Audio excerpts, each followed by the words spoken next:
Yeah, I think two words: commitment, consistency is important. I think these two are the most powerful thing about our work, our job.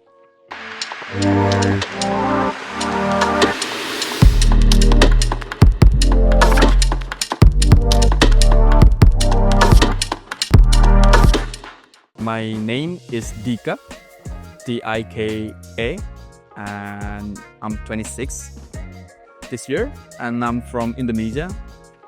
Originally, from Java Island, but not from Which part of Java Island?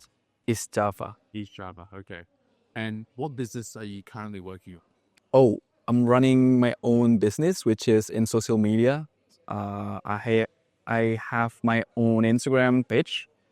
So I started my page 22nd December last year. Now 2024, right? Yeah. So it's been 11 months right now. So yeah, on social media, which is Instagram, TikTok as well. So what does this Instagram page look at? What type of content do you create? And why did you choose Instagram and TikTok? Oh, because now, like nowadays, Instagram and TikTok has like so much population of people where they're trying to like use it as a business and as a content creation and stuff. So I think that would be good for me to decided to like go down for it. So which is I love Instagram and TikTok. Now I chose to make a video about life, which is I interview people on the beach. Luckily, I'm in Bali, so I had a lot of beaches to go. So yeah, I met a lot of people every day. So that's what I'm doing, like interview people about life experiences, sometimes about spirituality, Bali and parents, like parenting, and yeah, just about like daily conversation, like a normal basic question, stuff like that. Why did you choose to interview random people on beaches? I don't know, maybe I used to work in Jakarta, the capital city. I was in Jakarta before I moved to Bali, and I used to work as a sales, which is it brought me to the point to the level where I kind of like learn how to communicate with people, especially strangers. Like come up with excuse me, and then go deeper with question and answers. So and then I moved to Bali, which is so many people out here. They come from different country perspective and different religion especially. So it got me like, oh, I think I need to ask their question about life, which is I'm so curious, which is I'm Indonesian, like in a small kind of environment with not really that broad surrounding. So it makes me like, okay, I want to know about life. I went to the beach without any camera. I'm not even filming. So I go with natural, like organic, ask to people. And then last year, 22nd December, I was like, okay, this is the time to start Instagram. Like I think I need to share this perspective to Indonesian people. So that's the major, like the point of it. So I think that's how I start. Like I want people to learn from what I learn from people. That's the essence of this page.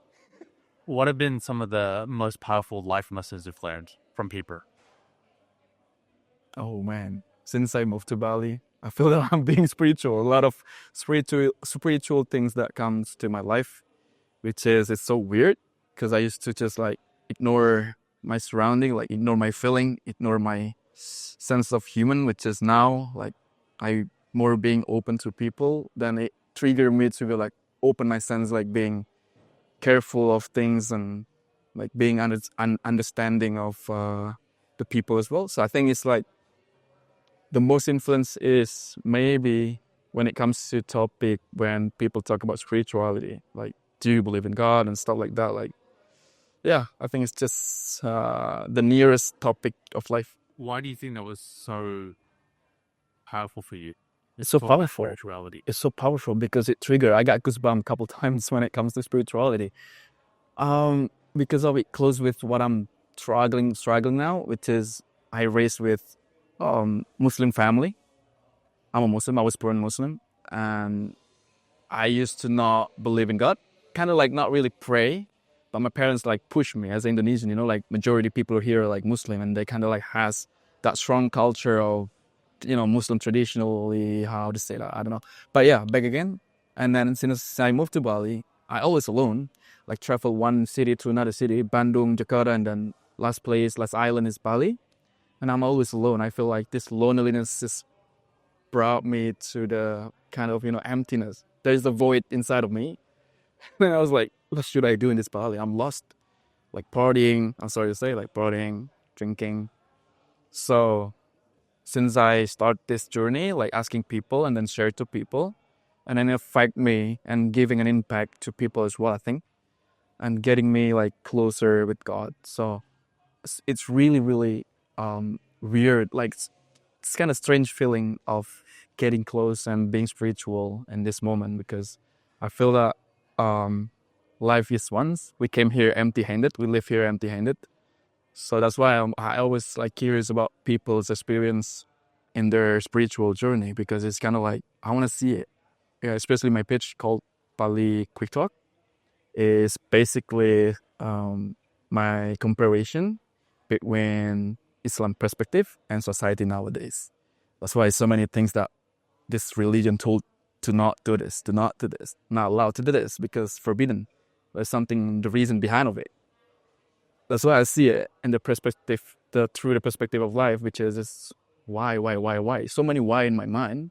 I went to the beach as an empty glass to see different perspective of life, which is zero from people, and then I get 100% of my battery out.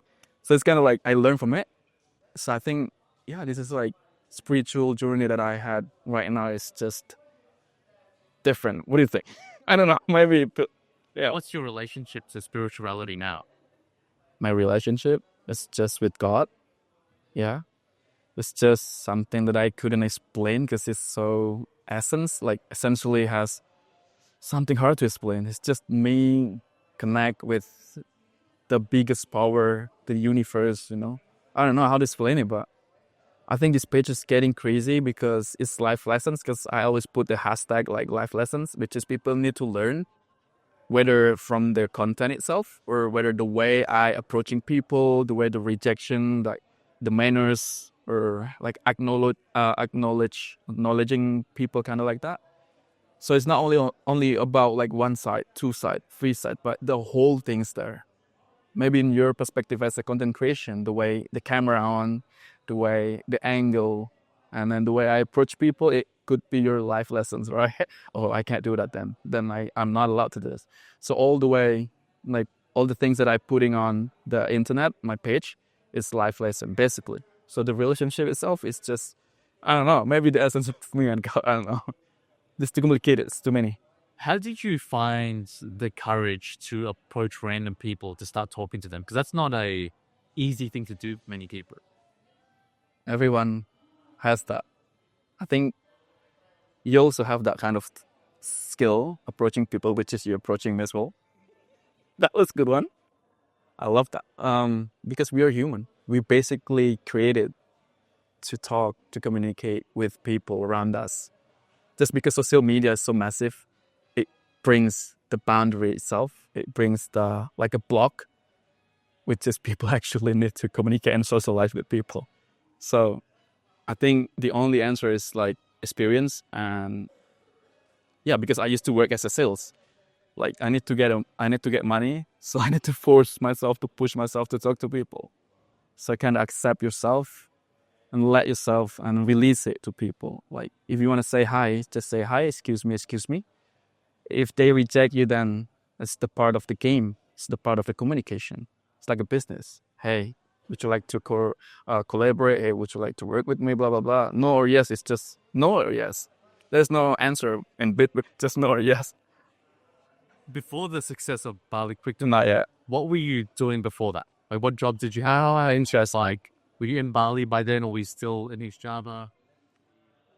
This is exactly what you were doing right now, making a content. I used to work as a career leader. There's a delivery guy, so I'm the leader. So I manage these people, and then I quit. I saved my money for buy camera, computer, and I quit, and then I went to YouTube. And then after that, COVID happened. And afterwards, I just decided I need to learn something. Then TikTok, it went so viral, like blew up. And I decided to get freelance from a bunch of influencers in Jakarta. Then I moved to Jakarta and I work as a freelance, like editor and personal branding. So I learned from that, and then I moved to Bali. And then since I moved to Bali, I work with a Japanese guy here. His wife wanted to be famous anyway, and I made her famous on TikTok and opened the opportunity for like building store stuff like that, like get this viral and stuff. So after that, I quit and I start my own, which is like I got triggered so much on interviewing people. I mean, basically, just communicate with people. We'll get back to the podcast in 1 minute, but I just wanted to let you know the sponsor of this week's episode, which is me. So I've got a free 5-day email course that will help anyone with a 9-to-5 or a beginner solopreneur start and scale their business to $1,000 per month. So you can find the link in the description in this podcast episode. Click on it. It's free to sign up. You'll get 5 emails from me teaching you and walking you through how to start your one-person business and make your first $1,000 per month recurring. So I'll see you there, and thank you for listening to this episode. From that journey of being a courier in East Java and then moving to Bali and buying, doing personal branding, teaching yourself all these different skills. Well, it took me 5 years. Yeah, what were some of those pivotal moments, like in that 5-year journey? Like, what really resonated with you to be like, wow, this is the direction I want to go? Bro, I go with the flow. I can't have any schedule on my calendar. Literally. I just go follow the flow. Failure, like success, failure, and then stuff like that. Like back and forth always happen to me. Bali is going to be my last destination to go, which is where I want to end up like successfully life here. So Bali is the place after Jakarta. And pivotal, if you're talking about that, then confidence. Oh, I learned something. Actually, I think 2 words: commitment, consistency. Consistency is important. I think these 2 are the most powerful thing about our work, our job. Commitment to get those intention of being success in the social media nowadays, from traditional kind of work to get to this kind of technology and modern lifestyle and job, then it takes time to do transition, which is you need commitment and ambition, consistency, and being loyal. That's important because people nowadays, they give up and they're trying to find a way. Oh, I think I don't like this. I want to go with this. There's no loyalty in yourself, which is within you. Yeah, 3: consistency, commitment, and loyalty is important. 3 values. With your journey of both your spiritual journey, but also your physical journey of moving from East Java now to Bali by yourself, how did you handle fear, self-doubt, and uncertainty? Oh, handle fear. I'm fearless. I always break the rules and boundary.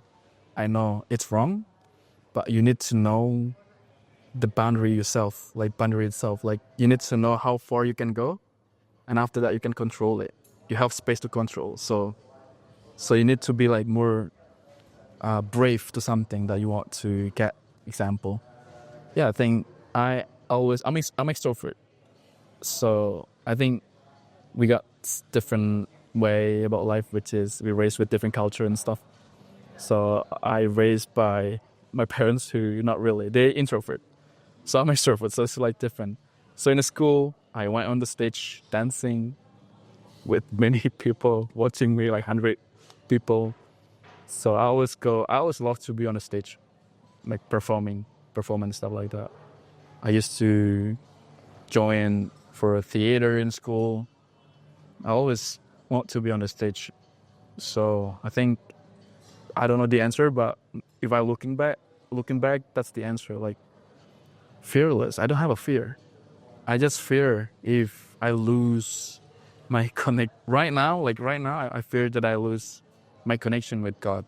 That's it.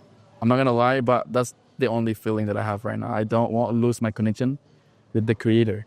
What about your relationship with your family? Because they're all back in East Java, you're here by yourself.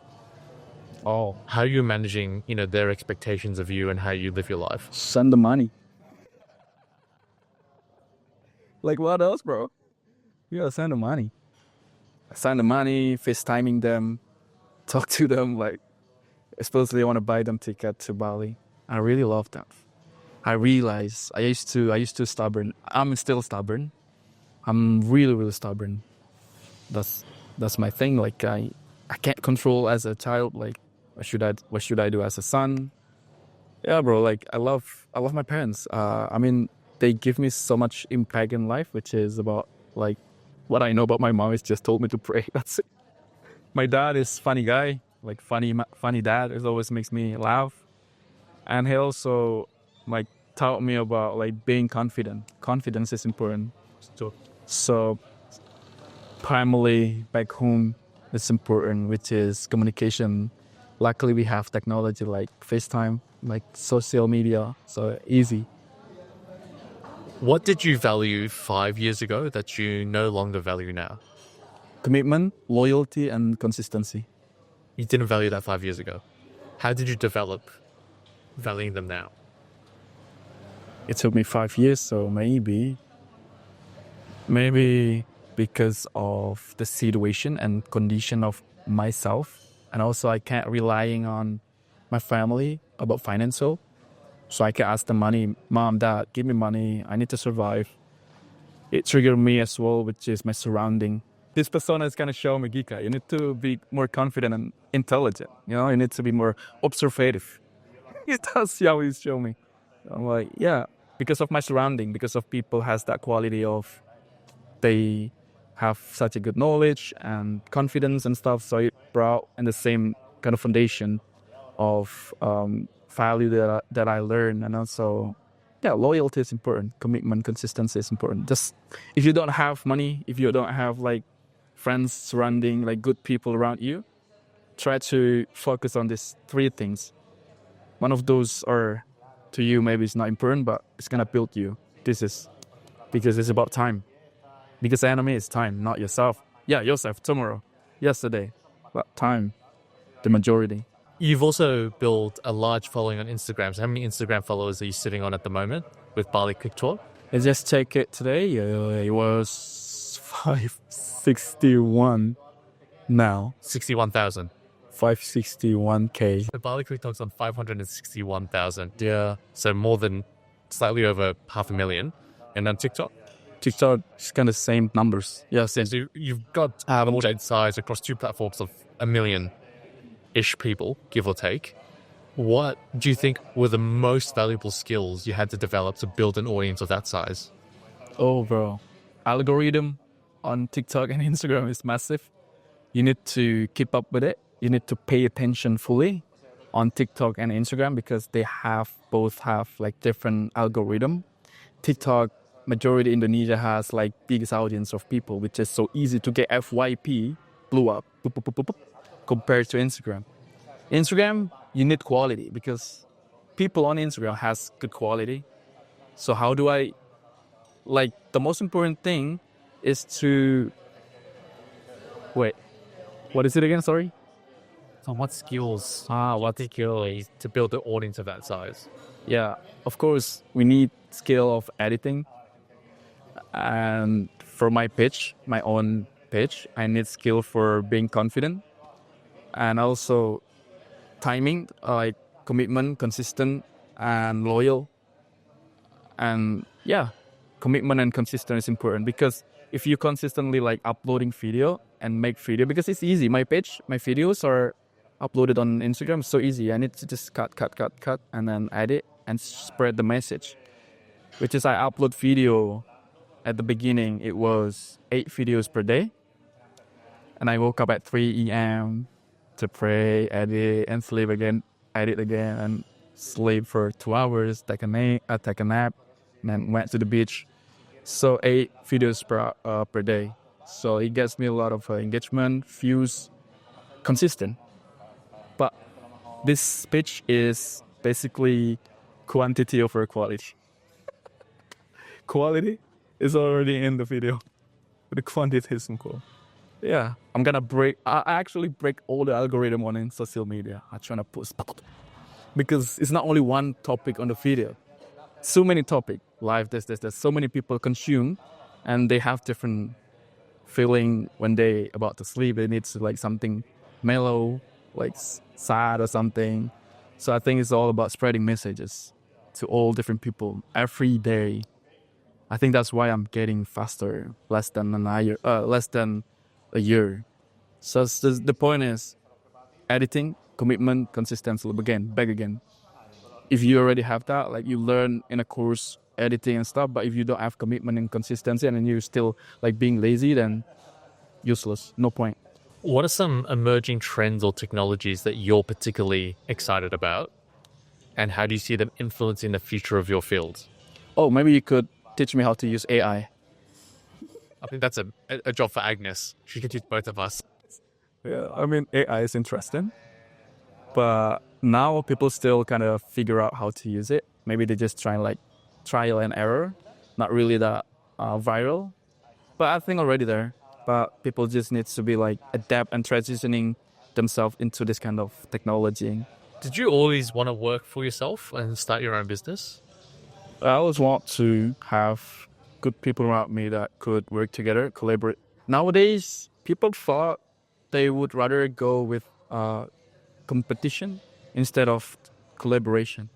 I think nowadays we need to do more collaboration instead of compete people.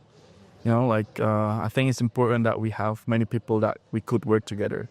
I'm not gonna say employees because I'm not ready mentally to build my biggest company, but I'm still working on it on the way. So I think it's important to work with people as well, right? To have employees. So you got spare time to do things. Did you know you wanted to work with people but do it through your own business? Or did you want to get a job and work with people through a job or a career? Oh, basically I'm working with many brands, which is I'm kind of their employees. You know what I mean? In a way.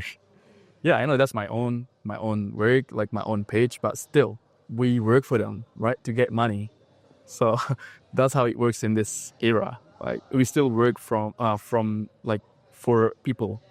We still work towards people, others. So I would say I'm still employed, but I'm still kind of figure out how to be big people. What's a big trend in the future of work, especially with people your age, that you think people are not talking about? Oh, maybe technology, AI, something like that. I was curious about AI. What are you curious about? What if these people, the waitress, no longer working here? They replaced by AI, like with the monitor screen. So I'm kind of curious about that. What's gonna happen? And what's gonna happen about Instagram for the next 5 years? TikTok as well. What the change? What is the innovation? So I really still like curious about it.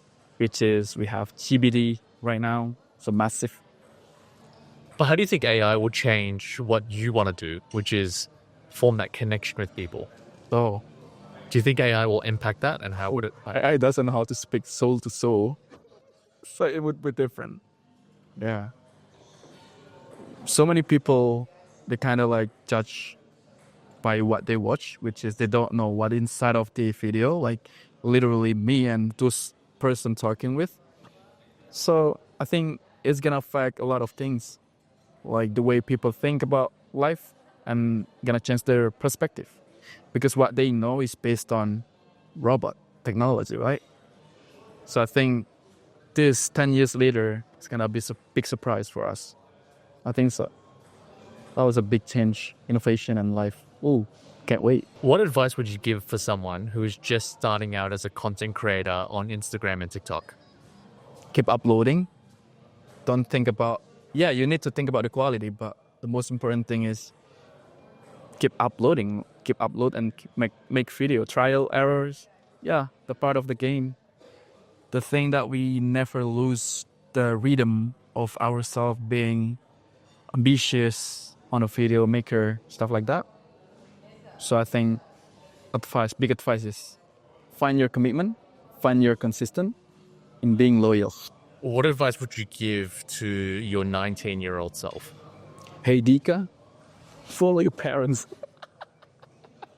I mean, try new things. If you see opportunity, like in front of you, in front of your eyes, but you're still trying to compare left and right. Don't cut that out and focus on in front of you. Don't try to get something that you never get. Like, see and be grateful in front of you. There's opportunity, take it. Don't try to like excuses like, oh, this is too easy, this is low money, this is small money. Take it. Small money is gonna make you like into the big money, right? Yeah, I think underestimating is part of what I learned from my younger self. I always underestimate. It just is not good. Now I'm more being present and being grateful in front of me. I can take. So that's why I want to be earlier on the interview as much as I can. Can you say you want to go? So I think go fast. What's one message you want to leave with the audience? Find your soul. Talk to your soul. Try to talk to people as many as you can. Just try to socialize every day. At least you talk with 3-5 people every day. Because you're human. We are not created in this world as a robot. You're human. Yeah, I know we need to work with this technology and stuff, but still, try to talk with at least 3 until 5 people per day. Hello, friends, and thank you again for listening to this week's episode of the podcast. If you enjoyed what you heard and got value from the podcast, I would love for you to share it with a friend who also wants to start, grow, and scale their solopreneur business or on their own one-person business journey. And if you could like and subscribe, that would be amazing. Thank you so much, and I will see you next time. Bye.